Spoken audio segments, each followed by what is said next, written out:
Hello and a very warm welcome to yet another edition of The Real Talk. For me, it's always a pleasure to have your company. Thank you so much for sparing time to join us. We are live on RTV and on our YouTube channel. Please do share the link. If there's someone who's supposed to be watching this program and they are not here yet or they're not tuned in, share the link with them so that they can be part of the program. I'm excited about today's show because we will be talking about the work space, work environment. You possibly have had a friend say they're tired of their workplace, they're tired of their boss, and they're looking to go away, yet they haven't yet come up with a plan B. What else happens at work? There's mental cases, there's some friendships at work that are unhealthy. Today we're going to discuss such and more, and I'm glad that you are here with us. Let's meet our guest. Welcome to the show. My name is Jackie Lumbasi. Our guest is Daisy Iribagiza. Daisy, thank you for honoring our invitation. How are you doing? I'm good. Thank you, Jackie, for having me. I'm really excited to be here and have this conversation with you. The pleasure is all mine. Daisy is an HR professional, so we're going to talk about everything human resources. Daisy, but before we get to your career and the work that you do on a day-to-day basis, help us get to know you more. Tell us about yourself. Yeah, thank you, Jackie, again. I would say I was born and raised in Rwanda. I've lived here all my life. I never left the country to either go study or just maybe traveling, but I've always been here. I know everything that has happened post everything. So yeah, I really love staying here, and I have both parents. Thank God for that. Yeah. How many siblings do you have? I have 6, and I am the 5th. Okay. Yes. That's nice. Yeah. So growing up, how was life for you in that household? I would say Parents and your siblings.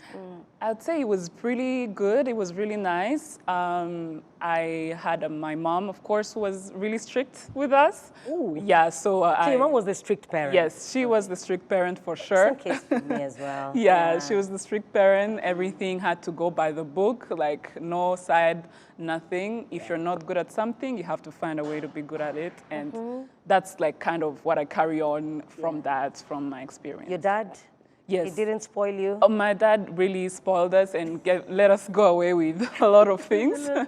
Yeah, so there was a balance. Okay. Yeah. Do you have anything that stands out when you look back at your childhood? Any memory that you can share? A memory I would share is, I'd say when we used to go for sleepovers to my aunt's place, and because my mom was strict, she would let us get away with a lot of things. We used to have, she had neighbors who had younger children, so we used to play all the games outside. You know, there was no huge traffic of cars at that time, the roads were very free to play football, to just, you know, have fun, and yeah. So it was a fun village. Yes, it was a fun village for sure. Love that. Yes. Yeah, and then when it came to maybe the religious aspect, were you a fully church-going family, or did you have the liberty to stay home if you didn't want to go to church? So we did have to go to church. So my mom is a very religious person, and she's a prayer warrior basically. Wow. Yeah. So we used to go to church every day,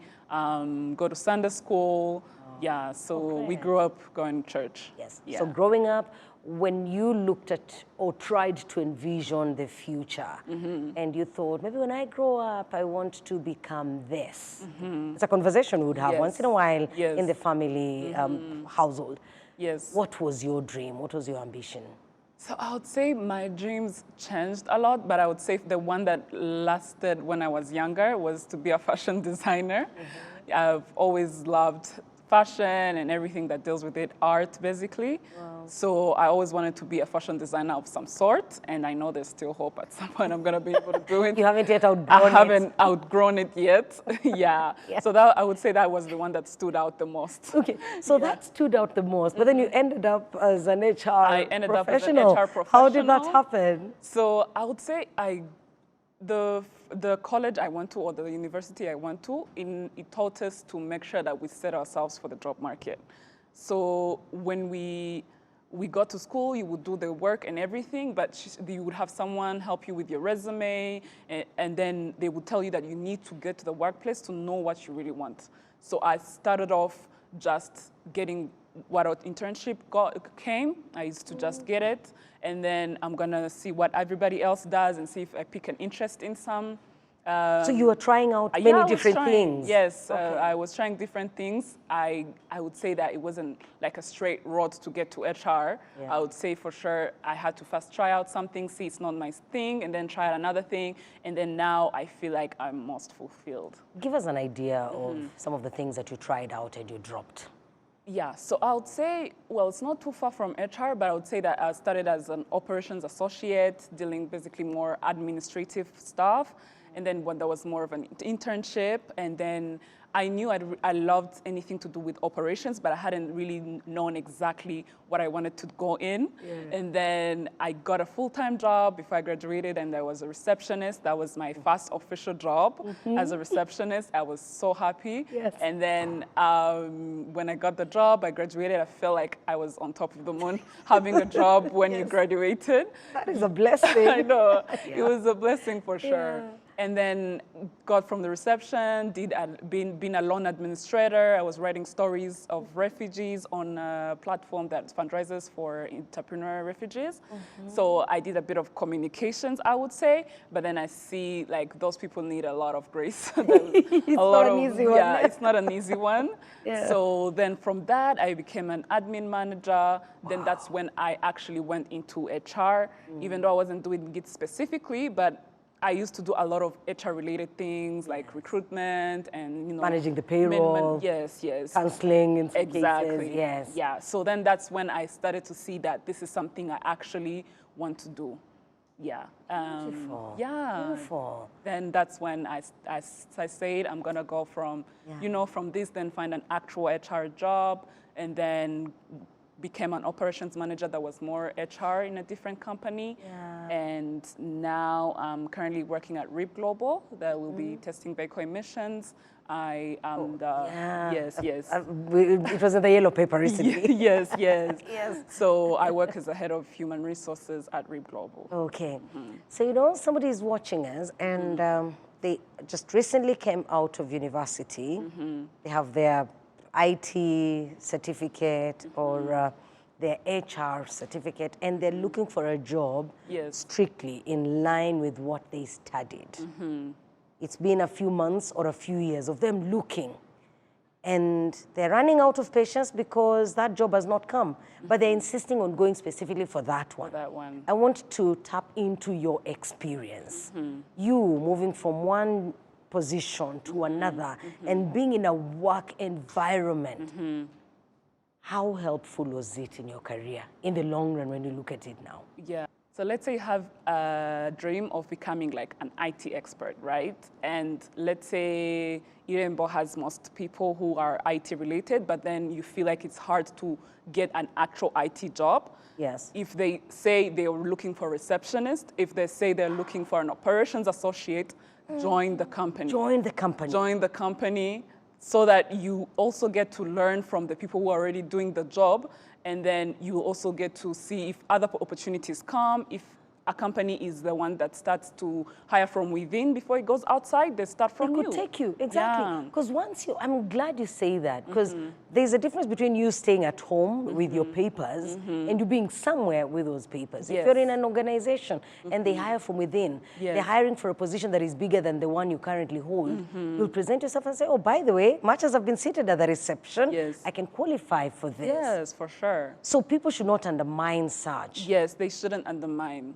What if it's a volunteer position? It's a position that is not going to give them anything. Should they still take it? Yes, thank you for asking that question, because money comes helpful in the job, but if you want to get to the level you want to be on, you should be able to take the sacrifices. And volunteering isn't exactly a sacrifice, but if you have to find a way to get there, or if you feel like you need a certain compensation, think of it in the future that the compensation is gonna cover it all for all your hard work that you did. because if it's volunteering work, if it's a certain project in your community, take it on so that even in your resume, even if you don't have a specific job, you're gonna add that, because a recruiter is never gonna say that this is the most qualified person. They just want to see how you think. They want to see like the purpose, like what moves you, what makes you wanna do work. Yeah. Yeah. Do recruiters get turned off by the money issue? When somebody wants to give you a job and the first thing you ask is how much will I be paid? Is that a turn off? It is a turn off in a way that some people do ask how much will I be paying without asking exactly what the job entails.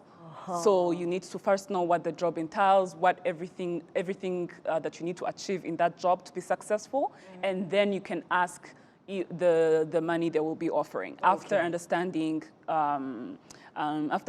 what the company is looking for in a person. Yes, and what contribution you'll be making. Yeah. Okay, now let us go to the beginning. The beginning is where I am armed with my academic qualifications and I need to work on my CV in a way that will be very impressive. The CVs that we wrote in 2000 do not cut it in 2025. Yeah. So paint for us a picture of what the CV should look like today. Yeah. So I'm gonna start it off with saying how the recruiter looks at CV. Thank you. So a recruiter doesn't, if 100 people applied, and then that's the hard truth, no one is gonna read bullet point to bullet point. They scan through a resume. They scan through it. So basically, if you're starting your resume, make sure that it's brief in terms of getting to the results of things you've done and mentioning like action points, but also not doing like 100 or 10 bullet points on one job that you've done, and then 20 on another one, because then that means that you are telling them that you just did it to just do it, but you are not basically making sure that you're matching it to the job description. So I would say if you're starting to look for a job and you see something that piques your interest, get that job description and study it. Study it. So tailor the CV exactly for that particular job you're applying for. We shouldn't just dish out the same CV for all the jobs that we've seen advertised. Yeah. So it shows the recruiter that you took the time to do it. It shows that you are not just doing it for the sake, because some people say, oh, today I'm applying to 10 jobs. I'm like, how were you able to apply to 10 jobs and tailor your job, your CV to the job description, to all those 10 jobs? That's very hard to do. So if you really are interested in a position, make sure to show a recruiter why they should hire you. I would say maybe some like cringe-worthy things maybe in the resumes. Like we like to say like dynamic team player, professional person. Ability to work under pressure. Yes. So and unsupervised. Exactly. So ability to work under pressure, for example, like how do you show it in your bullet points? How do you say, like, let's say where you're working, you're about to launch something, you are able to take on something else as well to help the team be able to launch that thing, then that shows that you're able to work under pressure. But you can't just cannot put it on paper. I work under pressure, how? Yeah. So your bullet points should show the recruiter that, oh, this person is able to work under pressure. You are not the one to write it in plain words, your bullet points of what you've worked on is what shows your skills. Yes. Yeah. And then you're telling me not to mention every single thing I have done. Yes. How do I pick what's important and what's not really necessary? Yeah, so I would say that it should start from early on before you even start working on your resume. If you feel like you've worked on something that was really impactful and you've got really good feedback from it, note it down. Have a journal, you could have any name for it, about your career. Note down the achievements you've had in that job or volunteer work or a project you've worked on, so that when the job that matches what you're looking for comes, you don't have to scramble around thinking, but you have the notes you've always written about. Yes. So then that helps you narrow down how many bullet points you should add on something that you've worked on. Yeah. And we should keep the CV shorter. Yeah, it should be short. And then, so there's the first page. Just describe a captivating first page. Because now for me, my CV has a little bit of description about me. Yes. And then my academic qualifications, and then my current employer and my past employers. Yes. Using, that is my CV. I don't know whether you will find it impressive. What would you call a captivating CV? Out of 100, what do you see and say, this one I will come back to. This is good, I'll come back to it. Yeah. On that first page. On that first page. I would say, first of all, the first page, like, let's say the header, should have your information. Let's say email and phone number. You don't need to have Kigali, Rwanda, or all those other things. You just have to add your email address, how people can reach out to you. That's the first thing that should be The PO box is not necessary? The PO box, not anymore. No, not necessary. Yeah, it's not necessary. Okay. Yeah, and I would say that once you've done your information, so people know when to reach you, right? So then as you have said from your CV, that should be the way it should go, like where A little bit of description about self? Description about yourself. Okay. And if you've read the job description, they usually start with a description of someone they want before they get to the actual task they have to work on. True. Make sure that your description is gonna not be the same, but is gonna make sure that someone who wrote that statement is able to see yours and see that you fit in before they get to your job. Good advice. Yeah. And then after, it has to also be like 3 sentences at most. Then you start with your qualifications, let's say your degree. I advise, in my opinion, I feel like you should add your degree and then all the other qualifications that you've had, you add them later so that someone doesn't start looking at the qualifications before they get to what you've done before. So just add your degrees, and maybe if you have a master's, add it as well, and then start with your present employer. Under academic qualifications, is primary school worth the mention? So, I went to this nursery school, went to this primary school, secondary school. Yes. Should that be mentioned? If I have my PhD really up there, what should be down here? Exactly. So if you have your PhD and your PhD is enough to say that you've done everything else, right? Yes. So adding that you went to primary school from this year to this year, because a lot of people also do that, that's when it stacks up the resume, as we've said, and it ends up being 10 pages when it could have been 1 or 2, right? Okay. Yeah. So I would say that after your qualifications, and then you get to the part of writing your present employer. So you write the name of the company, then the time you've been there, and then I'd say like down you write your position that you hold at that company, and maybe like a 1-sentence description of that role. Yes, your and job then, description or what you're doing. Yes. And then get to the bullet points, which is the most important part. As I said, we scan through resumes. Let me not say that. We scan through resumes, and you see the first 3 bullet points and maybe the last one on that job. No one is gonna read 1 up to 7. They just want to see. Make sure that the first 2 you have, or the first 3 that you have bullet points, are the best that you could come up with.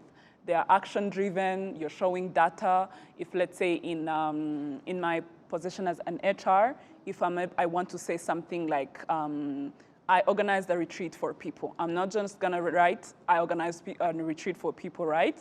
I'm gonna say I wanted to create an employee engagement activity. Then I created a retreat. The retreat went well. We had the retention of this percentage, 10%. So then it shows what impact that you made from doing that retreat, and not just writing. Just doing the retreat is not enough. It's not enough. So that's how it shows that even the smallest bullet point of organizing something as part of an HR person, you can build it to create a form of how you can be able to create an impact, or how you've created an impact where you're working right now. Yeah, so making sure that it's action-driven and results, that you show results that you've got from that task you've worked on. Yeah. What should come after academic qualifications? After academic qualifications? Yes, what should follow? I would say it should be your exact. Also, no, we have the job description. Yes, yes. Sorry, we have the employment history. What comes after the employment history? Oh, yes. So after the employment history, I would say then that's when you would say all the other things that you've done. Let's say maybe if you are fluent in French, you're fluent Those in English. can come there. You can add them there, and then you can add Hobbies? No. Add hobbies? No. Okay. No need to add hobbies or things you like to do in your free time. Just, yeah. That doesn't help It doesn't help at all. Yeah. Before we take a break, let's talk about referees, because now that comes as the last item on the CV. Yes. How significant is the role of referee? How should one pick someone to include in their CV as a referee? Yeah, so I would say that again starts before you start thinking of resumes and like making sure you tell yourself to a job position. If you start university, even though you've not figured out anything you want to do, you're gonna have a favorite teacher at some point. True. You can start having them as your reference for your first job, right? You can have them as your first reference. They know you, how you work. They're the first person who have seen you, how you work. So that should be your one strongest reference. Okay. I don't think adding family members of people who know you outside of work is helpful, because then it doesn't give the trust of your employer to feel like they should hire you. It doesn't give them trust. So they need to hear it from someone else who has worked with you in a corporate setting and be able to trust you. So what if the potential employer does not know that this person is related to me? Or do you actually do some research? No, we don't do that research, but what I'm saying is when you reach out to that reference, they're not able to give you the exact things that you want because they don't know how they work. They're gonna say, like we'll say, dynamic team player and passionate about his job, but they're not gonna give you scenarios of how they've showed up. Thank you for mentioning that, because there are times when people put a referee there just for the sake of doing it. People don't know that a potential employer actually contacts the referees that you've put there. Exactly, yeah. Oh, yes. So when you put a family member, they will just not do it justice. Yes, they won't do it justice. Yeah. I get it. Yeah, I would say... And it should be somebody that knows you well. Yes, it should be someone who knows you well, someone who has seen you grow, because you should be able to show that you're able to grow as a person as well. Because if you go in a company, it's forever evolving. Companies are forever evolving, things change. You should be able to see, they should be able to see that you're someone who takes feedback, because they're gonna ask the reference things you've not done well, right? And how you've showed up to improve. So they want to see how you are able to get feedback. Wow.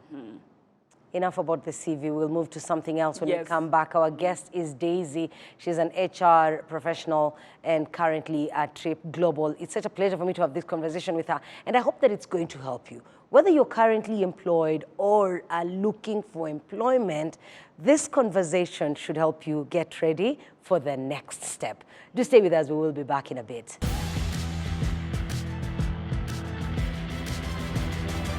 Welcome back to The Real Talk. We're live on RTV and on YouTube. If you are feeling psyched and you want somebody else to be part of this conversation, share the link with them so that they can also come and learn. I'm actually hoping that this conversation is teaching you a thing or two. Daisy, we're done with the CV. I have sent it out and it's impressive. I have been called for an interview. How do I prepare for that interview? What do I say? And what are some of the questions that I should prepare myself for? Yes.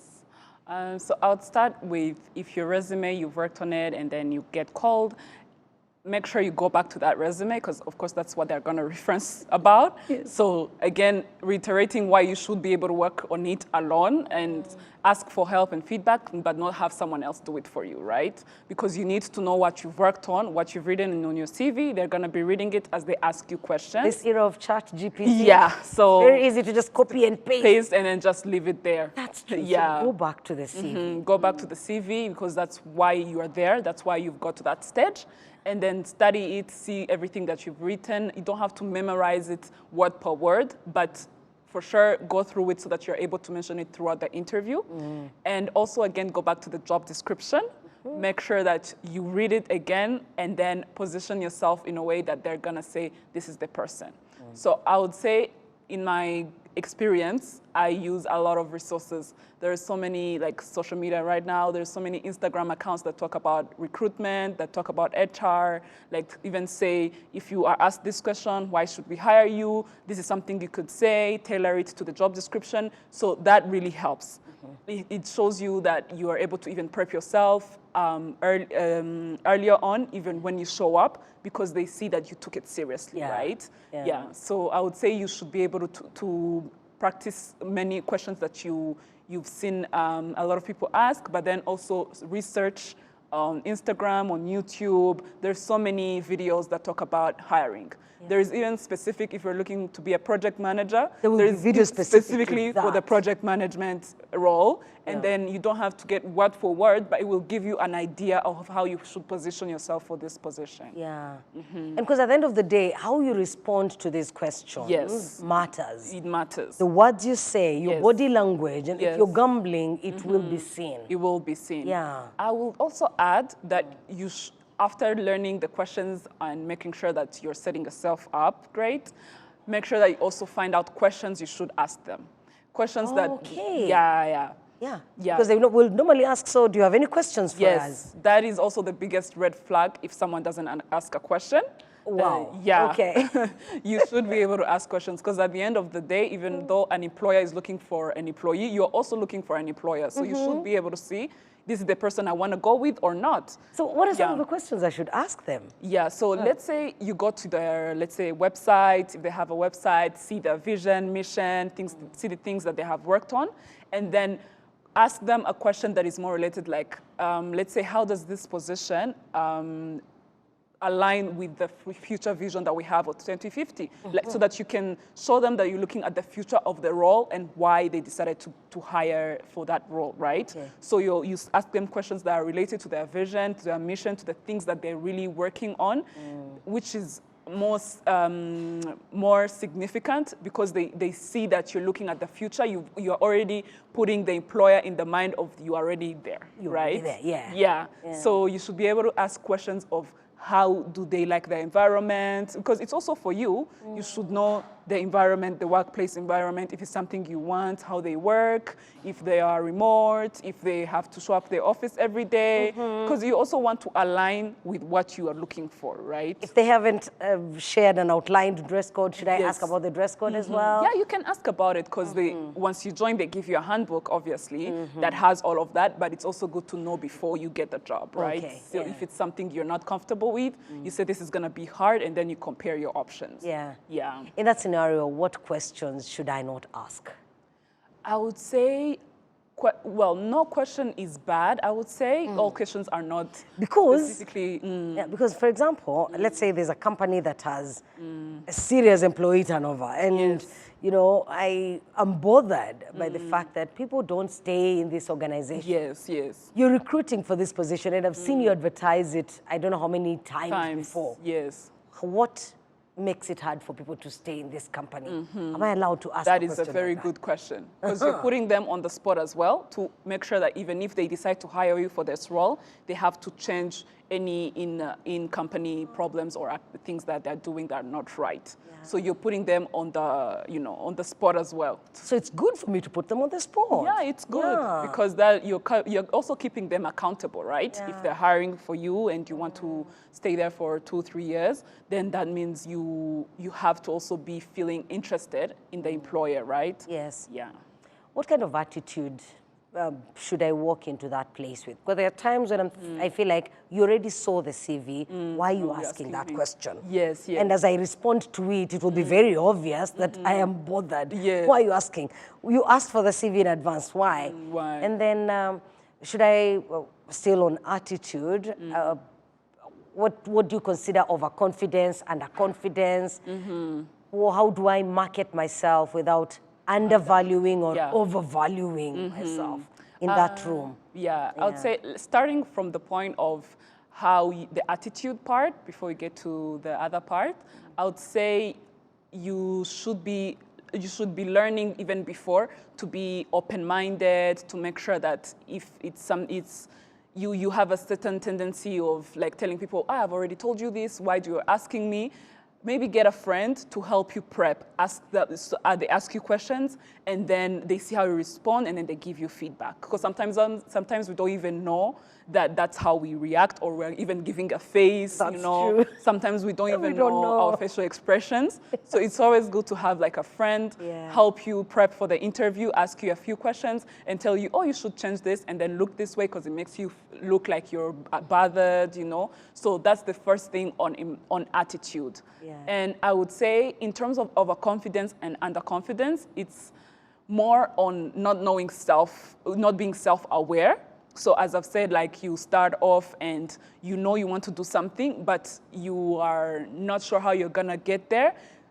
You shouldn't be thinking that, oh, I don't know if I'm gonna be able to get this job and everything. Show everything that you've done before and be able to show that even though I've not done this before, but I'm able to learn to grow from this. So for underconfidence is more of not feeling like you're not qualified enough. Right? And then for overconfidence is also a problem of self-awareness, right? Because you feel like you know it all, everything that has ever set foot on earth, right? Yeah. So you're better than all of them. Yeah, you're better than all of them. I know a lot of people hate hearing, or not, well, they're learning to hear constructive feedback, but I would say the biggest one, if you feel like some people have told you that you're overconfident, have someone that you've worked with or your friend, ask them how you come off as overconfident so that they can give you feedback. Someone who can be honest with you so that you're able to change. Sometimes you don't even know that you're being overconfident because again, it's self-awareness. So you should need to have like a community or a group of people or even a mentor who can help you tone it down or tone it up. Or tone it up. Yeah, you know. So I would say that's my take on that. Wow. What would knock someone off automatically? They've walked in. They could have a good CV, and that's why they were shortlisted and called for this interview. Yes. And then they walk in, and this panel of 4 instantly decides, we are not taking this person. Yes. So even if they go on with the interview, it's just for formality. Yes, yes. What will be that thing that knocks somebody off completely? So I would say that comes from different backgrounds. Let's say maybe in Rwanda, which is very different from other Western countries, the way you show up in terms of dressing sometimes impacts a lot on the way they think about you. But in other areas, when it's an IT person, they can show up with a jean, and then they can do the interview. If they can get the job done, then that's great. And they don't care about how you look. But it just means that you have to make sure that you study the company, find someone who has worked there, see what they like, so that you show up as like you're already an employee, right? Yeah, so when you walk into the door, they're not, if you are going to be maybe working in a bank, and banks, you have to look a certain way and to be professional, basically. But then you show up in a jean, or you show up, maybe drunk, all these things that would make you not stand out, as an employee. I would say that would be the biggest turnoffs. And also another one, it also goes into more the selling of yourself. Yes. Like when people are fidgeting, they don't seem to have, their emotions under control. They're putting their hands behind the table. They're putting them down. They're sweating. Openly, They're, trying to remove their clothes, things like that. Yes. And that shows that would send some negative signals. Yes. It shows that you're not confident to do this job. Yeah. Yeah. Okay, in this era of phones, if I walk into an interview room and I place my phone on the desk, so I have my handbag, I place the bag down, but I place the phone on the table, even if it's on silent mode. Yeah.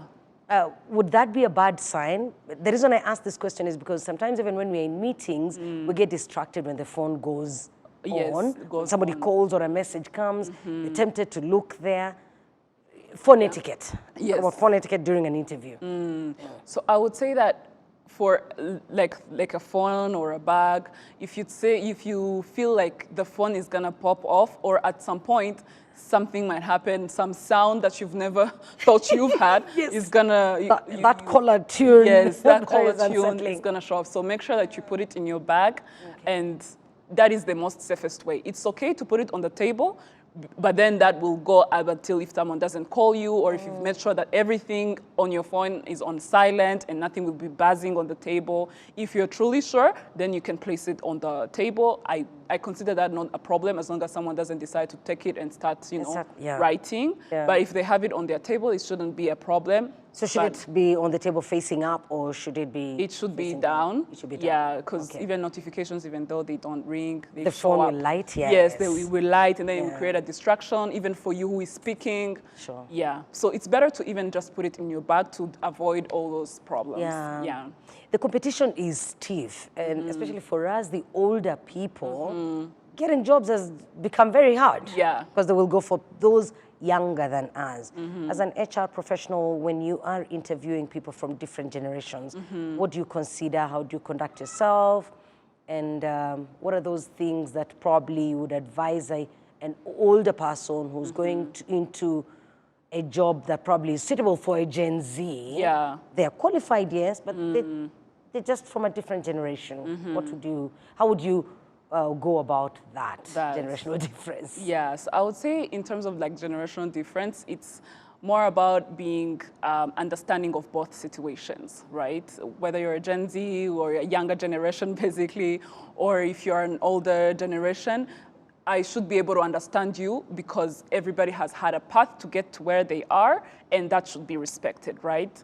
I would say during an interview, if let's say an older generation is interviewing for a role that is specifically maybe for a Gen Z or people who are thinking like we're looking for someone younger, I would sometimes, even though they're older, you would see that even though they've worked 15 years here, 10 years here and everything, but then their qualifications or like specific things that they've worked on show that they are advanced. Let's say for like a social media person, if you're going to manage social media, let's say it's made for a young person per se, but if you are an older generation and you've worked in journalism and then you've become a TV presenter, but then you've also done some communications in terms of social media management, make sure that you are able to show the recent things you've worked on, how you're able to develop your mind. Like you are not stuck there, you are learning how to use these platforms, you made sure to use these video editing platform apps that you can use. Describe why a young person has nothing on you, because you're able to always learn new technologies, like evolve with the world. Wow. Yeah. And then there's this aspect of jumping from one job to another. So you've taken me in, I have qualified. How long should I stay in that place? I ask that because the times you pick a CV and somebody never goes beyond 2 years. Yes. That's a jumpy person. Then you find another one has worked in a place for 10 years, for 25 years. Yes. From your experience, if two people walked in and there's one who has not lasted more than 2 years, then there's one who has been in the same place for 10 years or 15 years. Yes. What would you consider? Who would you pick of these two people, and what would you have considered? Again, I would say it becomes more useful when you know the person you're hiring for how long. So sometimes, let's say the example I've given of a project manager, sometimes there is these projects that run for 2 years only, right? And then you hire people who are just going to work on those 2 years and then their contract is done. So if you're looking for someone and you feel like they have all the qualifications and they've stayed somewhere 2 years, 3 years, or even 1 year, that shouldn't be a problem per se, because you're not even looking for someone who is going to go more than a 2-year contract. Okay. Right. Yeah. But if you're looking for someone who's going to stay long term, employers don't want to keep recruiting every day for sure. So they want someone who they feel like is going to stay. So that's also a plus if you're able to retain staff, if you're able to have people stay for longer. But from an employee's standpoint, I feel like 5 years at a place should be enough for you to find another place, in my opinion. Yeah. But it goes to show, like, if you're having a really good employer that has really built you, that has made you like move from one place to another, then usually Because it could be 10 years or 15 years of you serving in different positions. In different positions. Getting trained in different fields within the organization. Yes, yeah. exactly. So then that's different. That's different. But then if you say 10 years in one position, on like you've stayed there for all those 10 years with no different projects you've worked on, even though the job didn't change, or acting for your boss or someone, you know, like not showing that there has been any change or progression, even though you stayed in one place, then that shows that you don't want to grow, right? Yes, there's a problem with you as an individual. Yes. Yeah. Yeah. Oh my God. We will be back in just a bit. I love this conversation with Daisy. And as I said earlier, I sure hope that you're learning something. If you want to share with us your thoughts, you have a question or a comment, use the hashtag #TheRealTalk on any social media. We will find it and we'll certainly respond to you. Now, when we come back, lately people say, my goodness, these young people are not very easy to work with. We're speaking to a young human resource professional who would love to tap her views on that particular topic. Do stay with us. We will be back in a bit.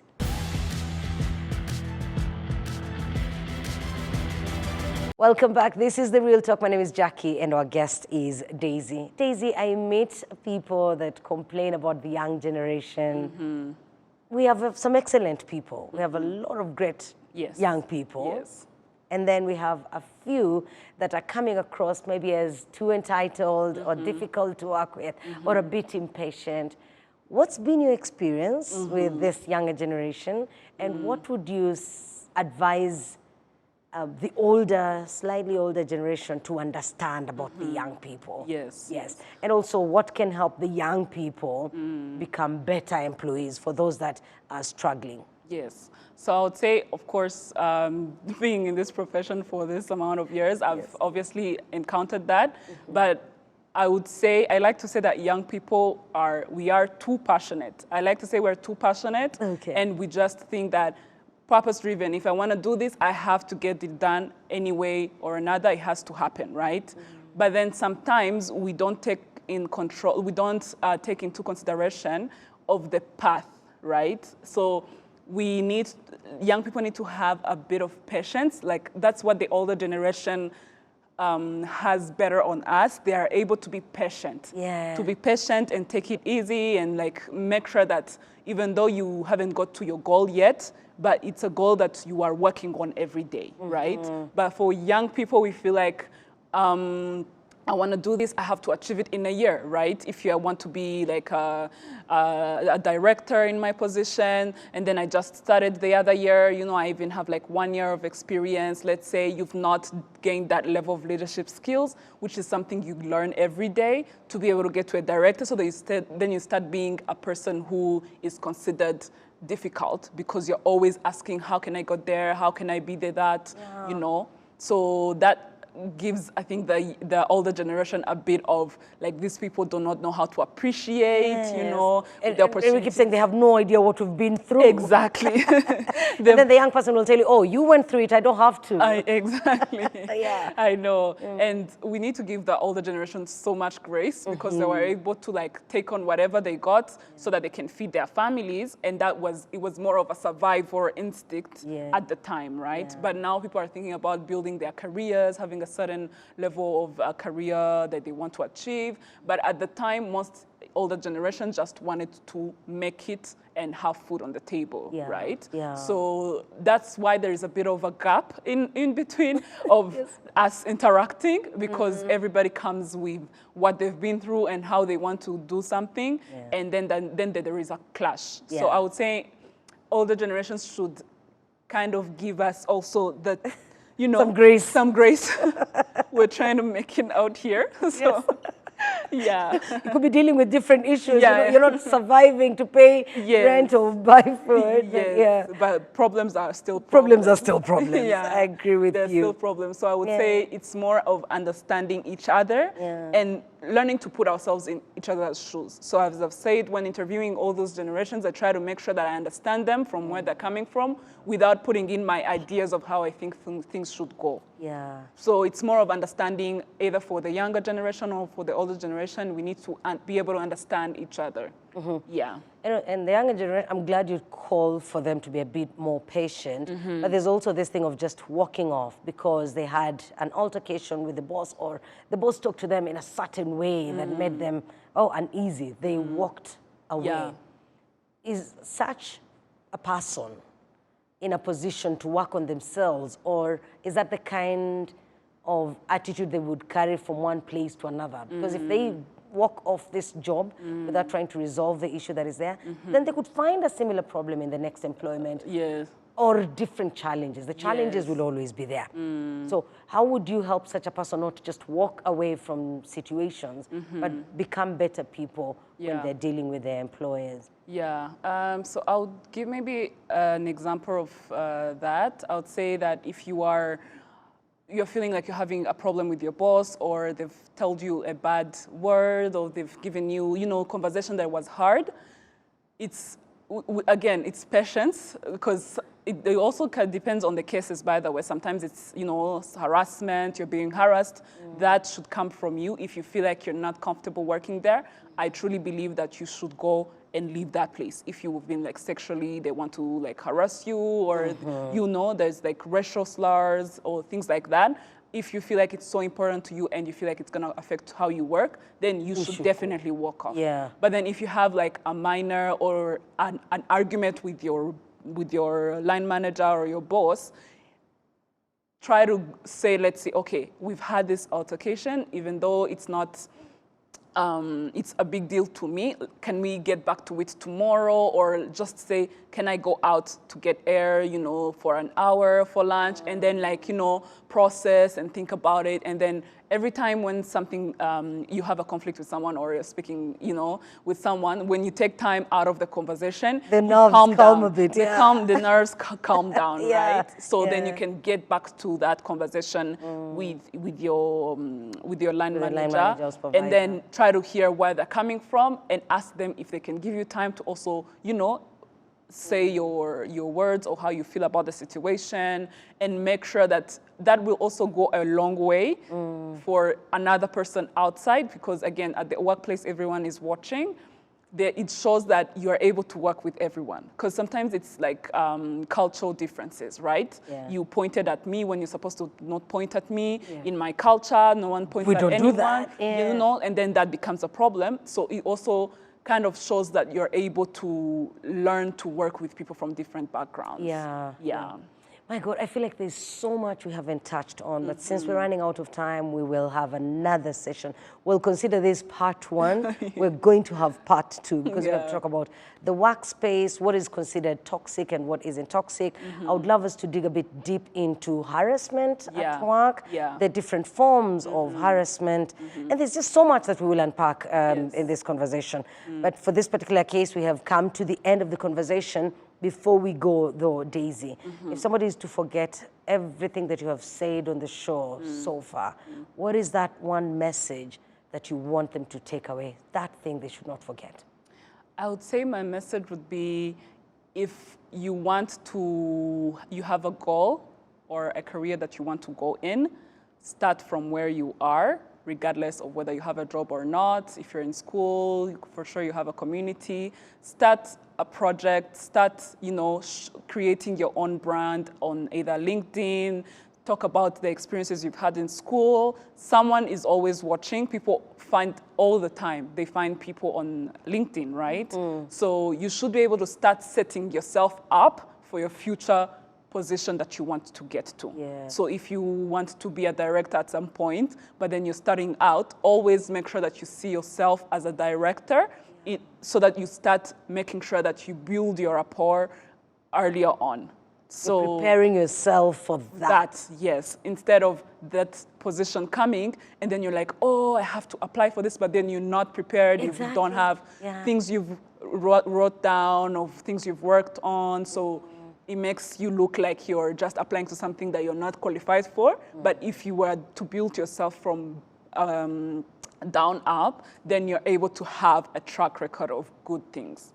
Wow. As you say that, there's a common saying that opportunity is when, luck, is when opportunity meets preparedness. Sometimes people get jobs and we go like, oh, Daisy is lucky. She's always getting jobs. Yes. No, she's always prepared. Yes. The opportunity comes and finds you prepared. So it's not luck. Yes. It's luck is when opportunity finds preparedness. Yes. But then there's also another thing that I will add on to what you just said. Dress for tomorrow's job. Yes, for So, sure. exactly. So if you want to be the director tomorrow, start dressing up for that. Yeah. It goes with the psychological preparation Exactly. and everything else. Yes, and then you start carrying yourself as a director, even though you're just a receptionist or, Yes, or a driver. Or a driver. Yeah. You start setting yourself up that you would be the person for this job earlier on. Yes. Yeah. Daisy, thank you. Thank you so I'm much. going to see you next week. Yeah. This has been enlightening. Thank you so much. And we're certainly going to have our part two. Our guest for this conversation on human resource was Daisy Iribagiza. What an amazing person. I have learned so much, and I hope that you have too. My name is Jackie Lumbasi. Thank you for being part of the show. We will see you next week. God bless you.